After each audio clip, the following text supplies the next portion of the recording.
Well, I thought I'd try and clean the flywheels off while I was running, but clearly I don't have it quite dialed in.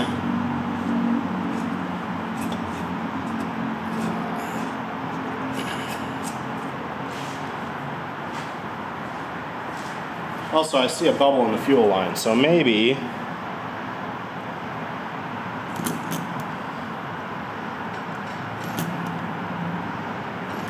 we're running low on fuel too.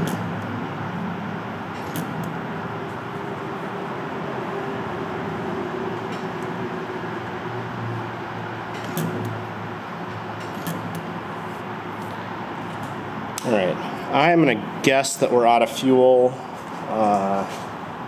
because it's been running about 20 minutes here, and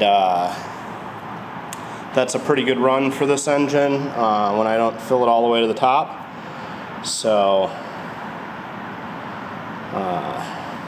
I'm glad it ran with the new piston ring, and the Enjomor is always a little odd to start because it doesn't start in the exact same way that the ET series does.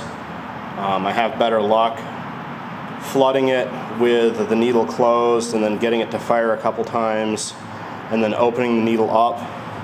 And like right now it was like 1 1/3 turns open. And then when I put it away here, I'm going to drain the fuel out and I'll leave that needle open a couple turns so that as the drop of fuel in the mixer there dries out, it doesn't clog anything in the mixer. So it's a real nice run, and I'm glad the new piston ring worked. And also I'm trying some stuff out with my camera, so we'll see how that turns out.